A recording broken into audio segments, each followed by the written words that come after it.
Good afternoon, everyone, and welcome.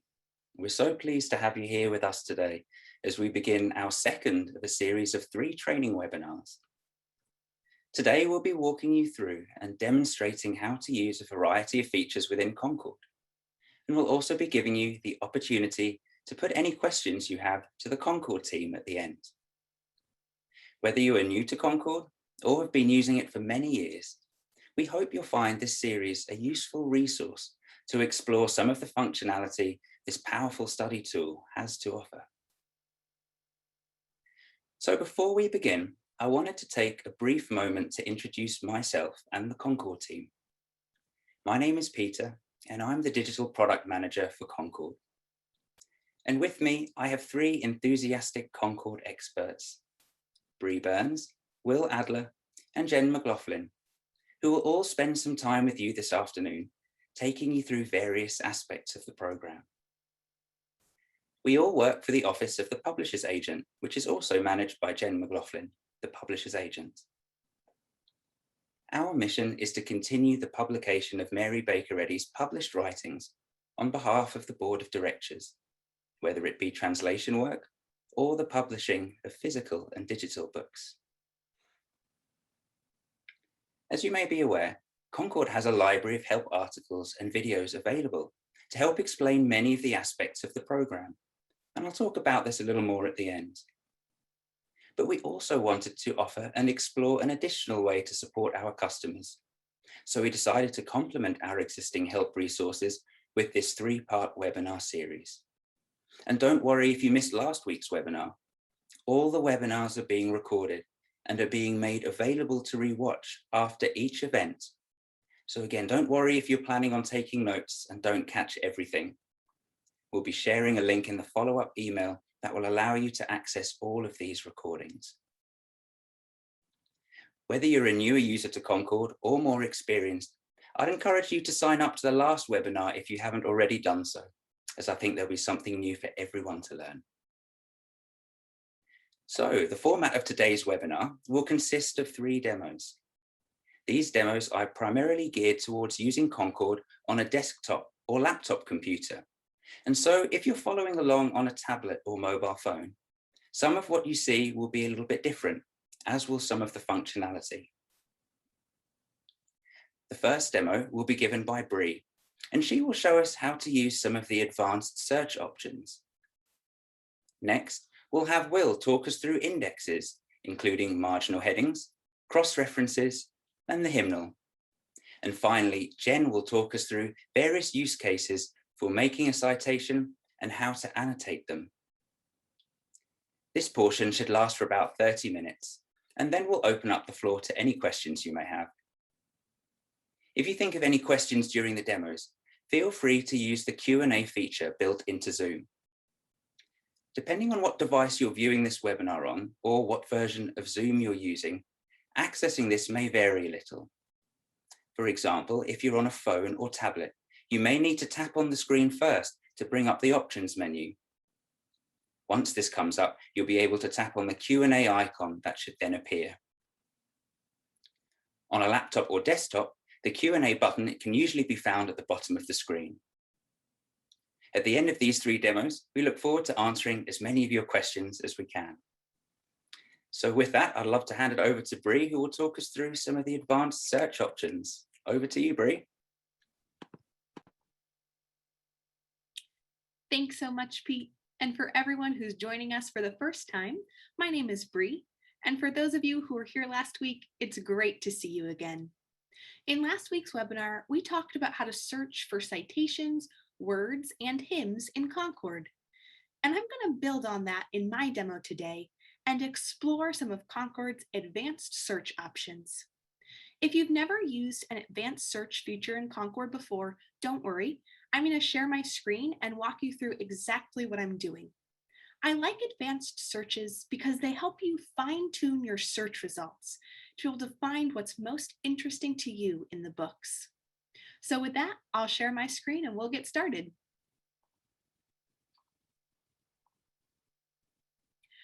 So this is Concord, and I'm using Concord on a laptop computer, so I can see all 3 panels right now, the Study Tools panel, the Read panel, and the List panel. If you're using a tablet or a mobile device, you may only be able to see one or two of these panels, and that's okay because almost this entire demo will happen over here in the Study Tools panel. I'm actually going to close my List panel to give me more room for Study Tools. So to do that, I'm going to head over to the List panel towards the upper right-hand corner. And depending on how your computer is configured, my little video box may be right over the List panel. If that's the case, you can click on the top of that box and drag it somewhere else on the screen. And then you should be able to click on the notebook icon right next to the word Lists. This will close that panel. And if you want even more room for your Study Tools panel, you can hover your mouse over the gray line between the Study Tools panel and the Read panel. Once your mouse is on that gray line, you can click, hold, and drag that panel wider. This will give us lots of real estate to look at some advanced searches. So now I'm going to open up the Search Options menu, which can be found right here below the search bar. If you click on the small gray arrow next to the search options, perfect, that menu will appear. There are 4 different types of advanced searches that you can conduct using this search options menu. We're going to talk about 2 of them today, stemming and range. I'm also going to talk with you about a wildcard search, which you can't do using this menu, but it is pretty easy, so I'll walk you through how to do that a bit later.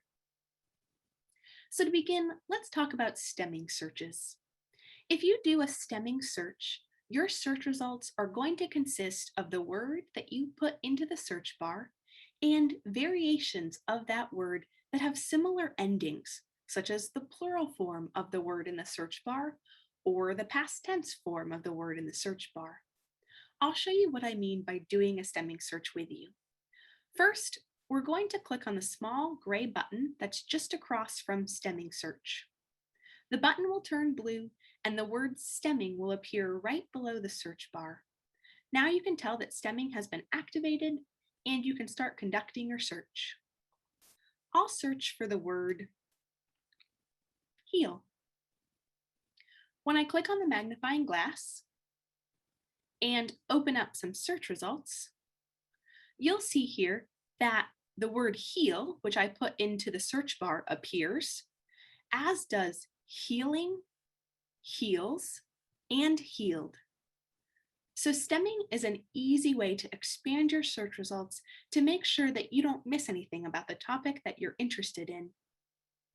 If you wanted to conduct a second stemming search, since stemming is already activated, you could come up to the search bar, click within it, delete the first word that you searched for, and enter another word, such as self.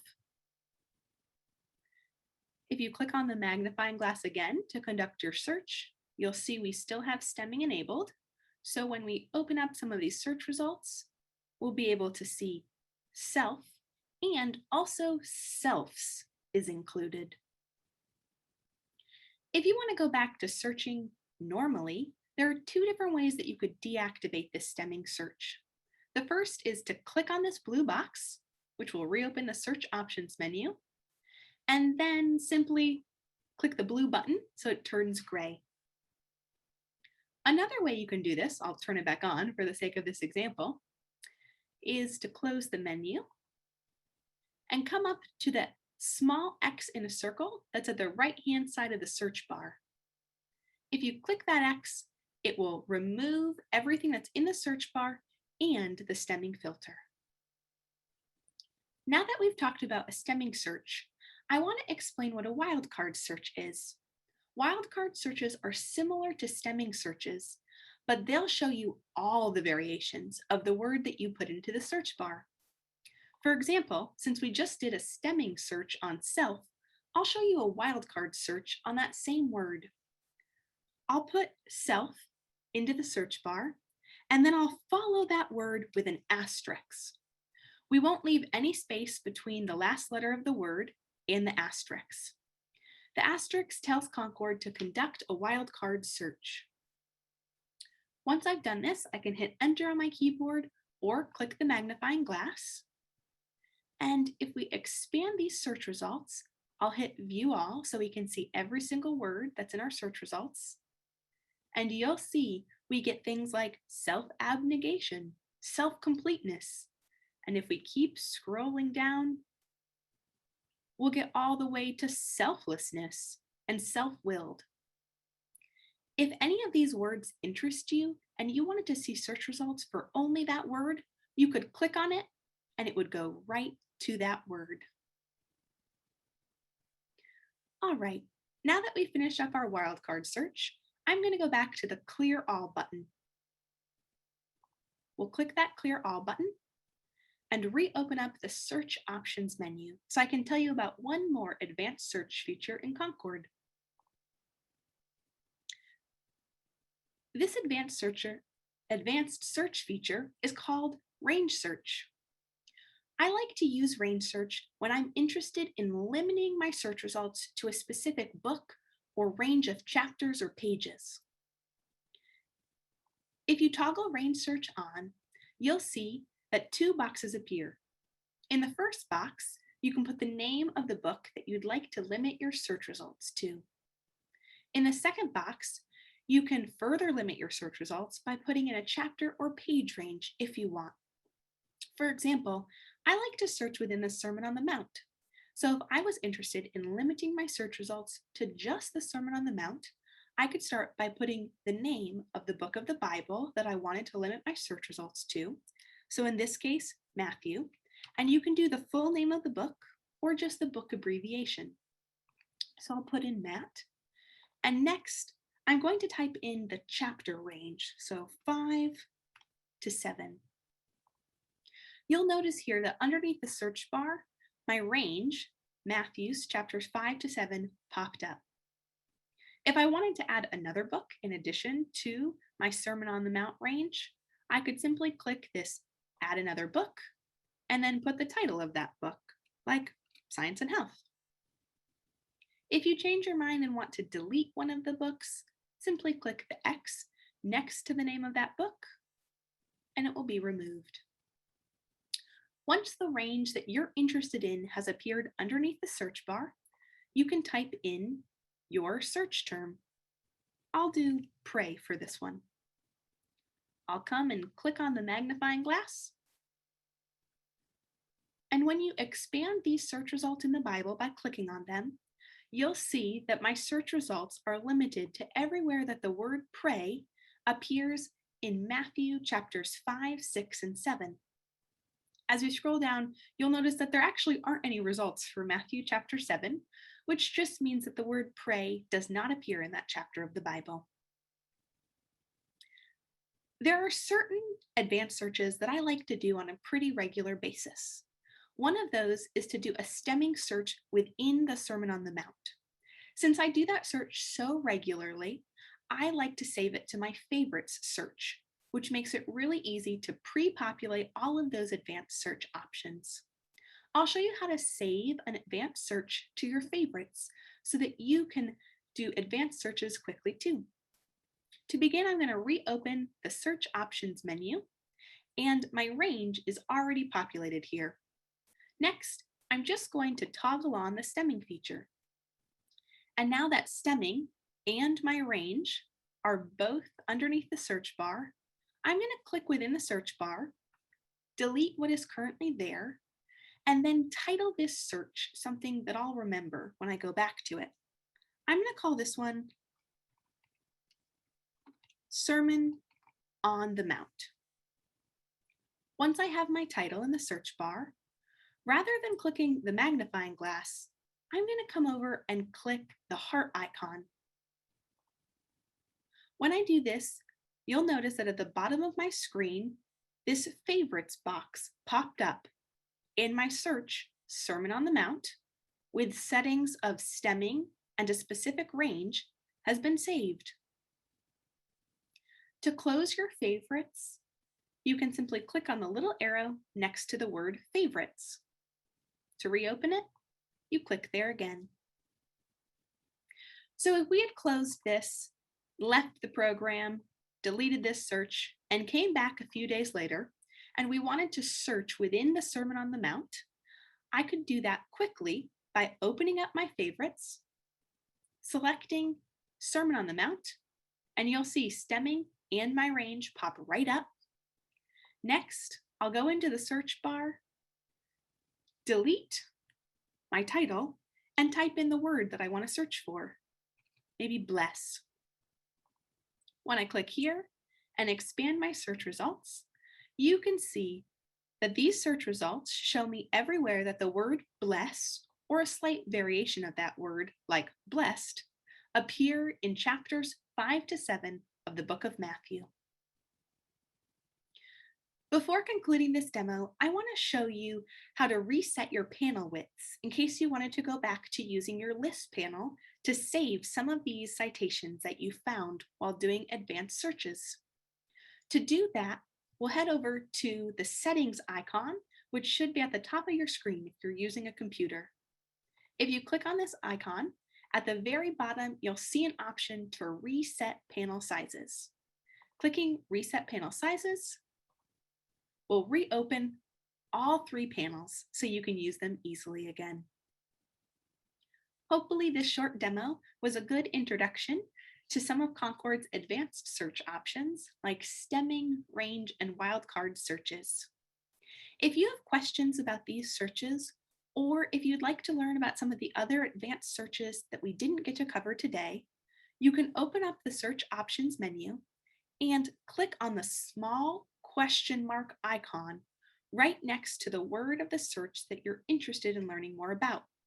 If you click on this icon, which I'll do right now, it will take you to a Concord Help Center article that explains that search in detail and includes a video about how to use it. To get back to Concord when you're done reading the article and watching the video, you can move to the tab at the top of your screen with the Concord logo. Clicking that tab will reopen the program and you can keep using Concord. So with that, I'm going to turn it over to Will so he can share some more advanced features with you. Thanks for watching.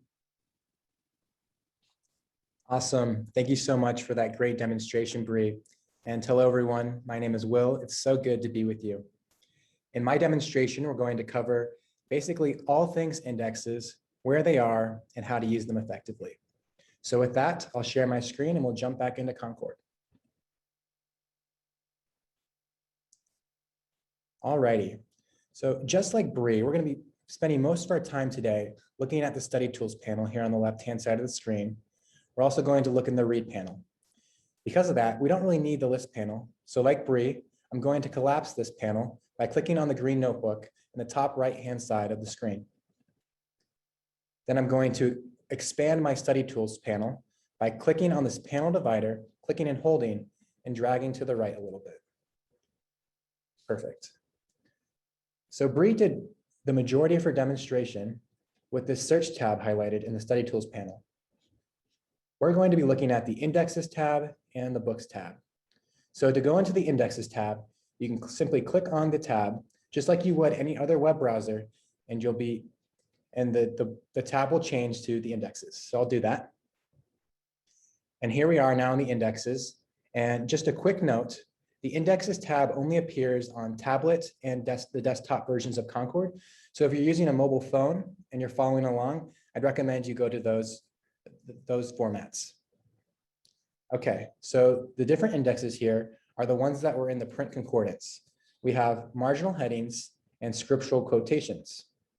So if you aren't familiar with what those are, I'll show you what they look like in the Read panel here. So these little book icons to the left of the text are what I'll call scriptural quotation icons, and you can click on them. And when you do, it will pull up, in this case, we're in Science and Health, it will pull up the Bible citation that Mrs. Eddy is referencing or referring to in her writings. So you might have seen these when you've been reading the books in Concord, but I just wanted to call attention to them because we're going to be talking about them today. And then I'll also show you marginal headings, which are right here on the right side of paragraphs. You can see right motives, deity unchangeable, and these marginal headings are a part of the paragraphs to the left of the headings. Okay, so back to the indexes here in the Study Tools panel. we have 2 for marginal headings and 2 for scriptural quotations. To enter into an index, you can click anywhere on the title. Like I could click here, marginal headings, but I'd recommend you use the drop-down arrow here when doing any of these index searches. And you'll know why a little bit later when I show you why I'd recommend doing that. So I'll jump into the marginal headings by alphabetical order. Clicking here will bring up a list of all the letters in the alphabet that have marginal headings associated with them. And this can be really helpful when trying to navigate quickly to a marginal heading that you might have had in mind, or say you have a citation or a line in Science and Health that you've committed to memory, and you might have taken note of the marginal heading. You can quickly navigate to them by going to this index. So say I have the marginal heading, Reason and Science, in my mind, and I want to look that up quickly. I can go to the R, click the drop-down menu, and it will bring up all the marginal headings that start with R. And again, these are in alphabetical order. So I can simply go down to Reason and Science here. You can see the name of the marginal heading and then the page number in Science and Health. And just like in the search results, if you click on a search result, it will populate in the read panel. If you click on a marginal heading, it will do the exact same thing. So I'll click here. And as I did that, you can see that actually the marginal heading itself was not highlighted. The Reason and Science thing part right here is not highlighted. But what is highlighted is the paragraph that corresponds to the Reason and Science marginal heading. So when you take this citation that came up when you clicked on the marginal heading and you add it to a list by using the 9-dot icon or the 3-dot icon, just know that you're not taking necessarily the marginal heading, but you're taking the text that's connected to it. I will note that if you copy this citation in book format, the marginal heading will travel with the citation. All right, so I'll collapse the R, and we're going to go out of the marginal headings by alphabetical order, and we're going to go into the index marginal headings and page order. And now we're in here, and this has all the marginal headings in numerical order as they appear in Science and Health.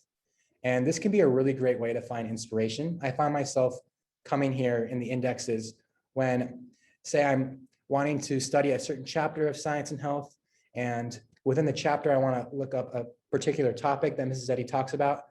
And so this can be a great way to see these marginal headings. And so I'll just note that here you can see Science and Health page 2, page 2, page 2, 3, 3, 4, all the way down. So it's in numerical order. I'll collapse this marginal heading index here. And now that I've gone through the 2 indexes, I wanted to bring to attention that you can also search for marginal headings. To do that, I'll go to the search tab here, and I'll click in the search bar, and I'll type in Reason and Science. And I'll put it in quotations because I want that exact phrase in my search results. So Reason and Science. And I'll end the quotation marks. And doing this will allow me to look up the phrase in consecutive order. And I can either hit enter on my keyboard or return, or click on this magnifying glass icon. And when I do that, you can see that the marginal heading Reason and Science appeared in the search results, and I can click on that as well. Perfect. All right, I'll go back to the indexes tab now, and we're going to go into scriptural quotations. So there's scriptural quotations from the Bible to Mrs. Eddy's writings, and then there's scriptural quotations from Mary Baker Eddy's writings to the Bible. They're the same references, they're just indexed a little bit differently. So let's go to the Bible to Mrs. Eddy's writings. So click into this index, and you can see there's the Old Testament and the New Testament. And let's go into the Old Testament. And when I do that, you can see all the different books in the Old Testament. And I'll go into Genesis. And here you'll have all the books in Genesis that Mrs. Eddy references in her writings. And remember when I said I'd recommend that you click on the arrow? When you get to this point in the scriptural quotations, if you click on the title, like Genesis chapter 1, verse 3, if you click on that, it will actually load in the read panel. So I like to always use the drop-down menu so I don't accidentally click on something and navigate away from what I was looking at. So Genesis chapter 1, verse 3, this is the verse that goes, And God said, let there be light, and there was light.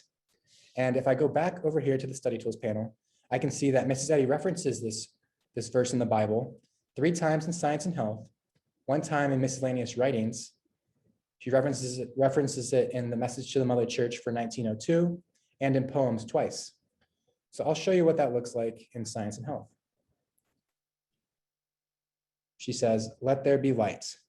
And just like I showed earlier, there's the scriptural quotation icon here that you can click on, and you can see the Bible reference. So I'll collapse these and we'll move to the New Testament.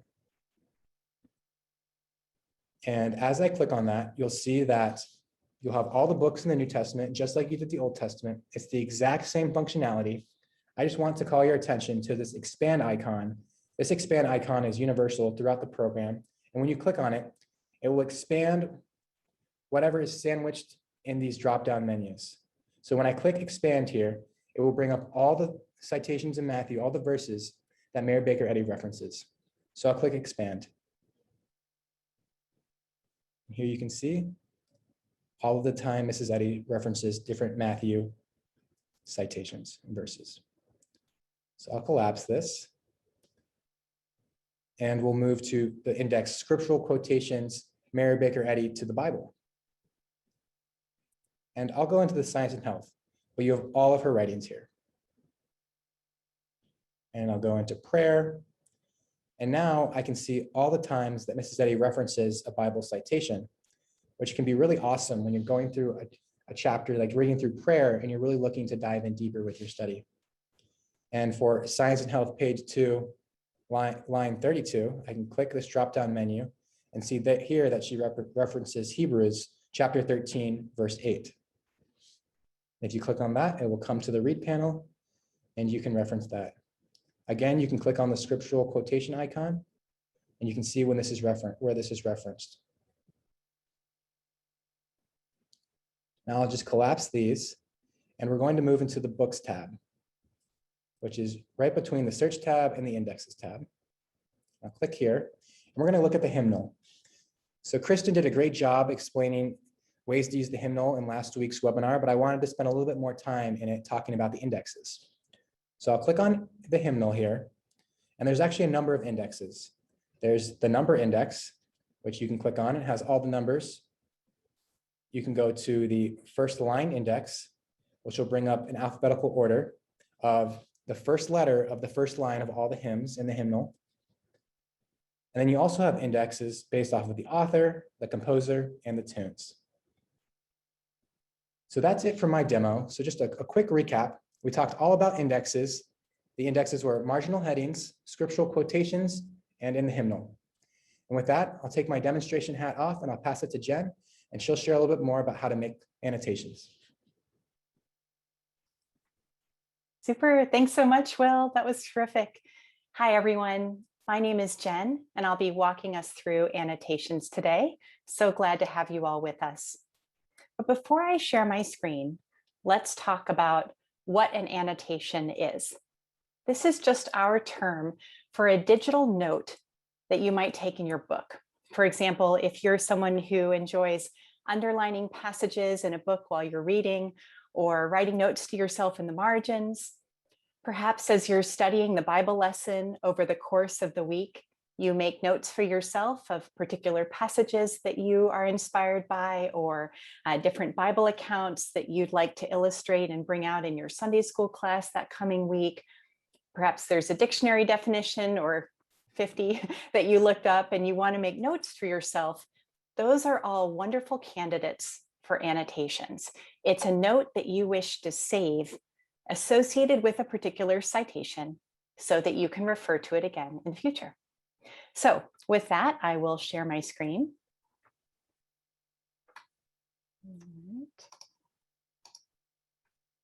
All right, and I'm going to move my little Zoom window because it's blocking me. That might, if that's the case for you too, you can just click and drag on the little videos and move it somewhere else on your screen so it doesn't block what you're looking at. I'm mostly going to be working here in the middle in the read panel and over here on the right in the lists panel. And today I'll first show you what an annotation looks like in the text, and then how to create one and edit one. And then I'll show you how that annotation travels with the text or is associated with that particular citation and what it looks like in the book text as you're reading. And if we have time, we'll get into something a little fancier, and then we'll talk about how you can know where an annotation is in the text as you're reading it. So with that, we'll get started. I have pre-populated this demo Concord account with a whole bunch of lists and annotations. And I think that's worth mentioning because an annotation is a private note that you make for yourself. And as such, annotations really only work well if you have a subscription to Concord, because the whole point is to save the note so that you can come back to it. But if you're using Concord as a guest, which of course you're welcome to do, you're not able to save lists. And that means you're not able to save annotations. So you can certainly create a list with your annotations and then print it out, and that would be a way to keep it. But if you wanted to keep it digitally so that you could refer back to it, the only way is through a subscription. So just a little heads up before we dive in. All right, on the right-hand side of my screen, you can see that I have open a list titled God. And I have a number of different citations in here. And you can see that these two also have some text below the citation. These are my two annotations within this particular list. Now, how I can tell it's an annotation is twofold. First, there's this little gray bubble that pops up right in front of the text. That's the visual cue that it's an annotation. And secondly, it's indented just a little bit under the citation. And why that's important is that an annotation is specific to a citation in a list. It's not a universal annotation. It travels with that particular citation in that particular list. And I'll show that'll make a little bit more sense as we go through this. So to illustrate that point, if you know how to rearrange your citations within a list, you know that you move your mouse over this 9-dot menu, this little box, just to the left of any citation. And when I hover my mouse over that menu, it turns into a little cross, as you can see. That's my indication that I can click and hold and drag that citation somewhere else in the list. And you can see where it will land by where that green bar is behind it. So let's say I'm going to move this citation right to the top. I release my mouse, and now it is reordered. And you can see that that annotation is still attached to that particular citation, and it traveled with it. So now I'm going to show you how to create a citation, an annotation. To do that, I'm first going to start a new list just because it's a little easier to look at. By doing that, one way to start a new list is to come up here to the right of my open list. You can see this plus icon. If I hover my mouse, it's a little hard to see because I made my arrow really big so it would be easy to watch today, but there is a little menu that pops up that says create new list. So that's what I'm doing. Click on the plus sign. I'll click in here my list name, and I'm going to do the oh so fancy Concord demo and hit return to save it. And now I'm going to add a citation to my list and annotate it. For the sake of convenience, I'll just choose this selection right here in the middle of the screen I have open. So I highlight this text. I move my mouse up here to this, we call this the citation builder bar, and that tells me what's going on. You know, you can see the citation up here at the top is the same text that is highlighted in green in the read panel. So I move my mouse over that 9-dot menu again. When it becomes a cross, I click and hold and drag it over here to the right. When it turns green, it's telling me it's ready. I release my mouse, and there's my citation. To add an annotation to this citation, I again move my mouse over the citation, and again, you can see it flashes green, and a little pencil icon appears. That's my visual cue, how to edit. So again, so you can see it. Now you don't see it, and now you do. There's my little edit pencil So I click on it, and you can see it opens a box here underneath the citation, and there's a prompt, enter annotation here. And I can write whatever I want. Here is my note. And I can do a carriage return, and I can have another note. Oh, if I spell it right. I can keep doing this. And if I want to write a whole bunch of notes, I simply come down here, and if you click and drag in the bottom right corner, you can expand that box. When I'm all finished with my notes, I click save, and you can see now we have our little visual cue that an annotation has been added as an indentation under this citation. So let's look at what an annotation looks like in the text. I'm going to go back to my God list because there's just more information in this one.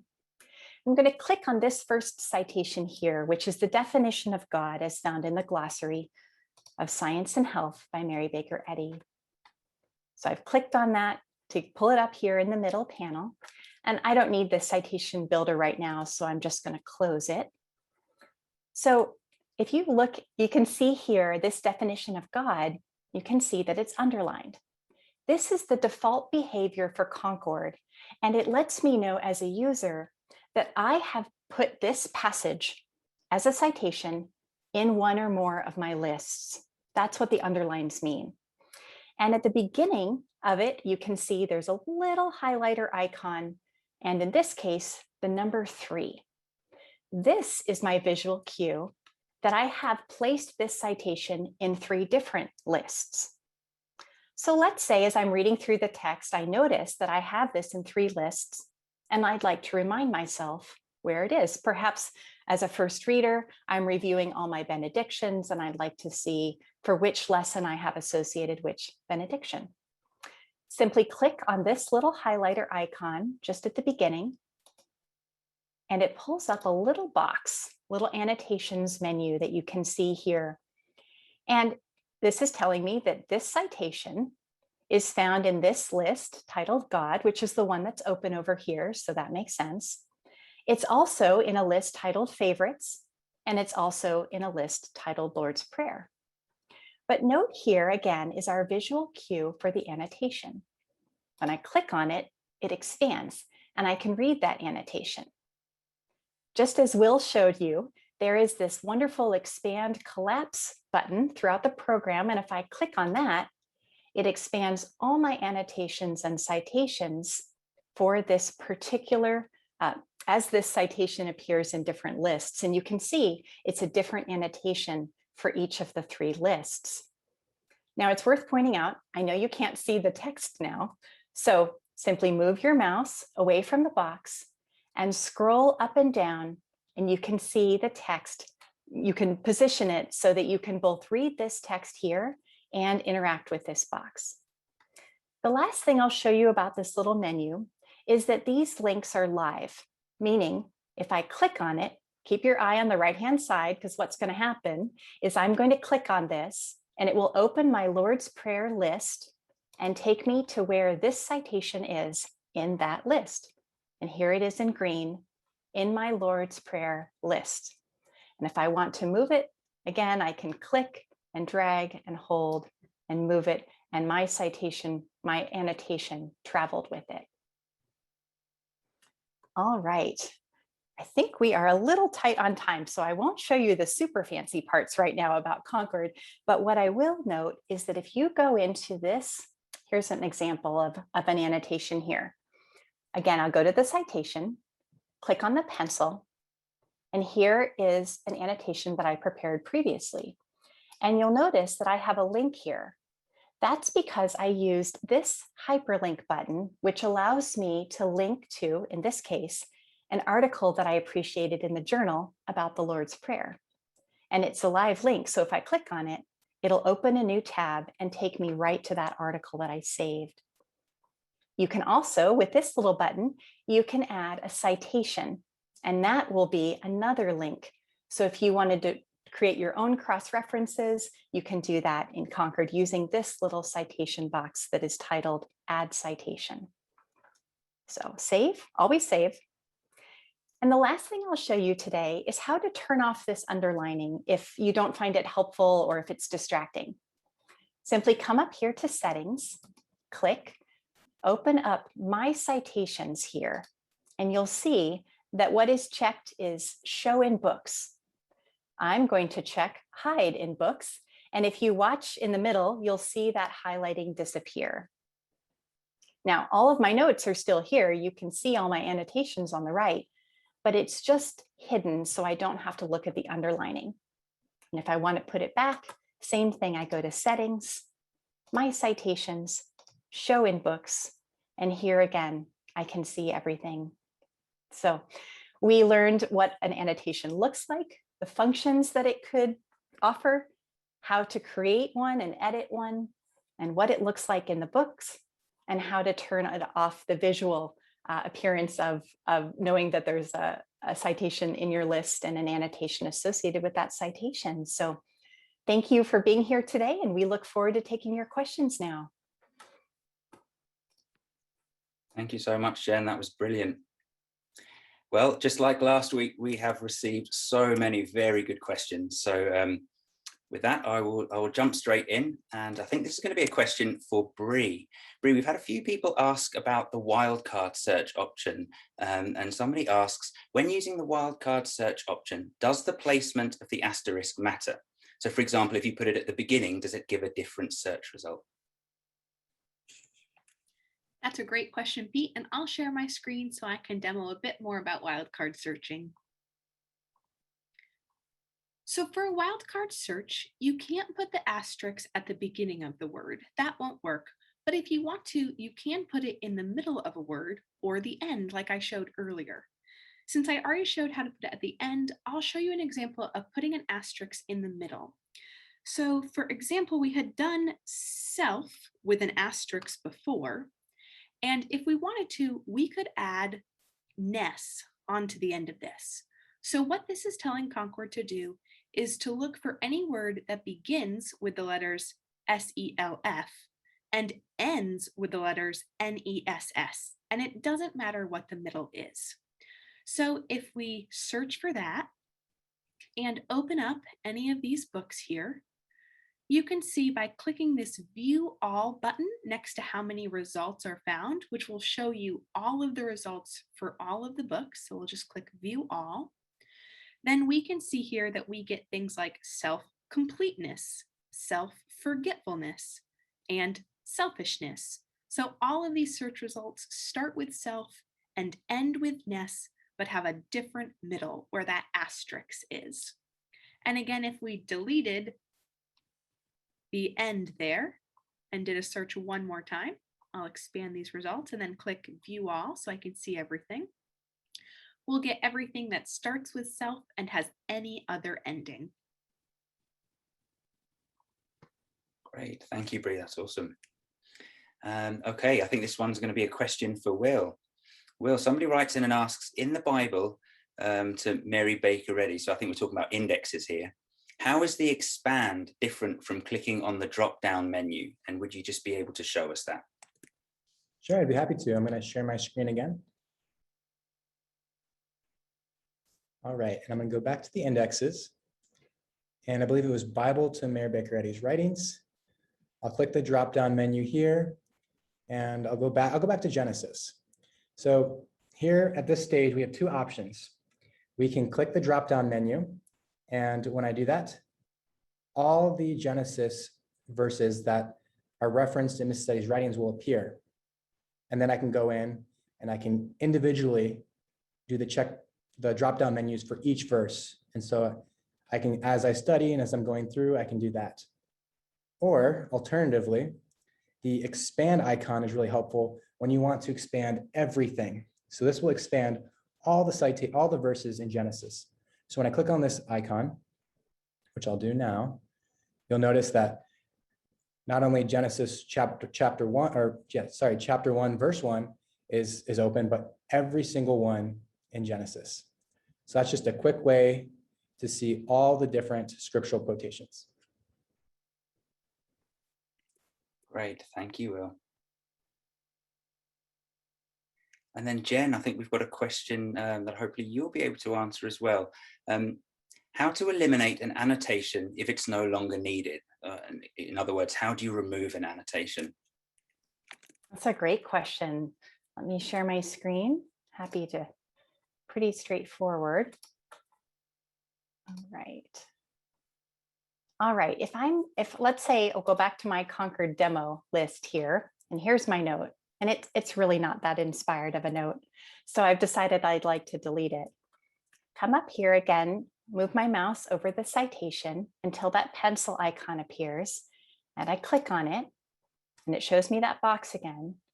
I can delete it by highlighting the text and hitting delete on my computer like I just did, or we'll type some more text here so you can see I can go to this X here and delete it that way. Make sure you save it. I also saw a question come in. If you have an annotation in a list and then you delete that list, have you also deleted the annotation? And the answer is yes.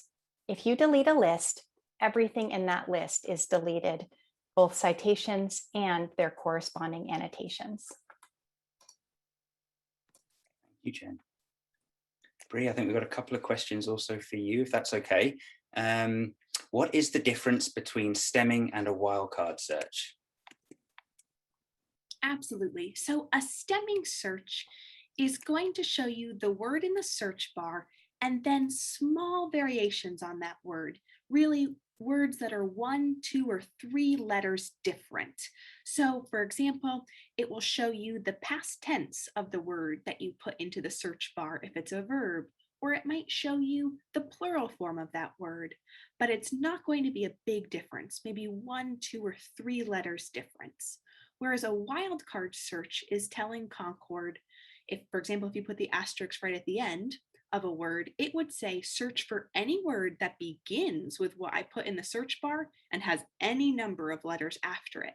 So example, when I searched for self and put the asterisk at the end, we got things like self-completeness. Self-completeness is pretty different than just the word self. It's more than just a simple change to the ending. But it can be really helpful to use that asterisk or wildcard search if you want pretty expansive search results and you think, oh, Mrs. Eddy said something about self, was it self-forgetful or self-abnegation? I don't remember, but it started with self. You could use that. Whereas if you're thinking, well, I just don't remember, did she use the singular or the plural? Did she say light or lights? That would be a good candidate for a stemming search. Great, thank you, Brian. While we still have you, we've had a number of questions specifically related to search. Somebody else also asks and says, I'm getting a list of chapters in science and health when doing stemming or wildcard searches, and that's not what is showing on Bree's screen. What am I doing wrong? That is a great question. I'll share my screen here. So if you search for a word that comes up quite a bit throughout the books, we'll do love as an example here. You'll see that in total, there are 2,246 search results. So to help organize the search results visually, anything that has over 100 search results, if you expand that, you'll see that it's broken out by book for the Bible or by chapter for science and health. This just makes it a little bit easier to scroll through the whole book rather than if you expanded science and health and immediately saw all 475 search results. So to look at results for a chapter, you can say, okay, I want to go here to the chapter Footsteps of Truth. I can see that there are 35 search results, and you can just click on the title of that chapter and it will expand so that you can then scroll through and see those individual results. Thank you, Bree. And then just lastly, I think at the moment, how do you delete a favorite search? Great question. So we'll come down here and we'll open up, well, first I'll close Science and Health so it's a little easier to see. We'll open up the favorites by just clicking on the word favorites. And then there's a small trash can icon. And if you click on the trash can, it will delete. There is no undo button, so just make sure you click on the right one. Otherwise, you'll have to do the search again and resave it to favorites using the heart. Thank you, Bree. Jen, I think we've got a couple of questions for you. Somebody asks, I'm assuming that the annotation doesn't add to word counts. Are we able to confirm that? You know, that is a fantastic question, and I'm going to share my screen and we're going to look. And the reason I say it's a fantastic question is I don't know the name. I don't know the answer to that. So let's look right now. Concord demo, I've got 50 words in here and 1 citation. It probably doesn't, but we're going to check. So here we go. Click on the edit pencil, and I'm going to, if I can get it right here, add 3 words just to test. And nope, still at 50 words. So the answer is no. And I'm laughing because on Monday, I really didn't know that much about annotations. I hadn't used this particular feature all that much, but I watched all of our help articles and now I'm presenting to all of you today. So I hope you'll try out the help articles and get even more out of the program. Thank you, Jen. We do have another question that I think would be a good one for you to answer as well. Now, somebody writes in and asks, are the concordances in book form, are they still relevant? And if so, how? Oh, I love that question. Completely still relevant. The thing that's really Concord and the concordance, so I now have my publisher's agent hat on. We really see them as 2 completely different resources that work well together. And what they do they do very different things. Concord allows you to cast a really wide net, almost like Bree showed with the wildcard search, where you can just have as many search results as you can think of, and you cast that very wide net, and then you can go through it and organize in a way that speaks to you or that answers a particular question that you have. The concordances are grouped by heading. And so a team of people that was appointed by Mary Baker Eddy went through all of her writings and noted, you know, I'm thinking, I have one on my shelf, but it's just out of my arm's reach right now. But there, if you look under God, for example, all the different terms that Mary Baker Eddy uses for God, Almighty, the infinite unseen, of course, the synonyms that we know, the 7 synonyms, all of those can be found very easily in the concordance. And those are not found in Concord because Concord is just looking for words. It's not looking for associated words in that way. And so we hope you'll use both. And you can still, the concordances are still available in reading rooms. It's now in a single book, both the concordance to Science and Health and the concordance to Mary Baker Eddy's other writings. Thank you, Jen. I'll just add to that, Pete, something I love about the concordance is being able to just flip it open, to flip the book open and see where inspiration leads. And you can do that with Concord to a degree, just open it, but it sort of is on the last page that you were using last time you were in Concord. So I love that, just being able to open and find fresh new insight of something that I hadn't really thought about studying before. Thank you, Bree. Okay, we've got an account related question. Somebody writes in and asks, are all the in-depth searching tools available for a 30-day guest? So for example, if a new reader comes into the reading room who is interested in reading Science and Health with Concord as a guest to supplement, so will that be, is that a valid recommendation that they could make? I'm happy to take that one, Pete. So absolutely, for the 30-day free guest trial, you are able to use all of the features of the program. And an easy way to start your 30-day free trial will be to go to concord.christianscience.com. And you'll see at the top, actually, I'll go there right now. We'll do this together, one moment. Okay, so if we go to concord.christianscience.com, and underneath this small drop-down menu, if we go to Concord subscription information, oops, I clicked on the wrong one. But let me do it. There we go. You can see here, it will give you some information about subscribing, and there'll be a button that says Start Free Trial. If you click on this button, you'll get to make a Concord account and use the program for free for 30 days. And you'll have access to all of the features of the program, everything we showed you today, and you'll be able to save your work. And at the end of the 30-day free trial, if you want to keep using the full program, you'll be asked to subscribe. If you decide to subscribe, then you'll have access to everything we showed you today, And if you decide you don't want to, you want to just keep using the program for free as a guest, you'll still be able to use all of the same search features and index features that Will and I demoed. But if you make any lists or any annotations like Jen demoed, you won't be able to save those when your session ends. So you'll either need to print them or write them down with pen and paper somewhere, because those won't stay saved in the program. And another big difference between using Concord as a guest versus having either the free trial or a paid subscription is that you won't be able to access hymns as a guest. You have to subscribe to access the hymns. Thank you, Bree. That's a great answer. Okay, another question. This relates to highlighting citations and moving them around. Will, maybe you'll be able to answer this. Somebody writes in and says, why do you use the citation builder to move citations to a list rather than right-clicking on the text? That's a great question, and I'll just share my screen really quick. It's just really helpful to show things.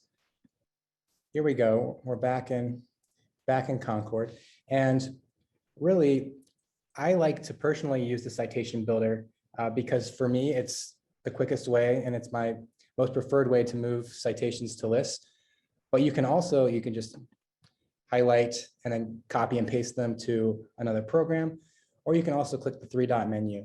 And so you can do that here, but then if you go to the search bar, type in a search over here on the study tools panel, you can add a citation to a list or copy it without even using the citation builder by clicking on this three-dot menu here and then going to copy to, and then either clicking a list or choosing a list you already have or creating a new list, or you can even copy it so that you can paste it outside of Concord. And so really you don't have to use the citation builder. We've just been highlighting that in these past two webinars just because it's a central citation builder. It's a way to do a lot of things in one place, but there's a number of ways to move citations to lists.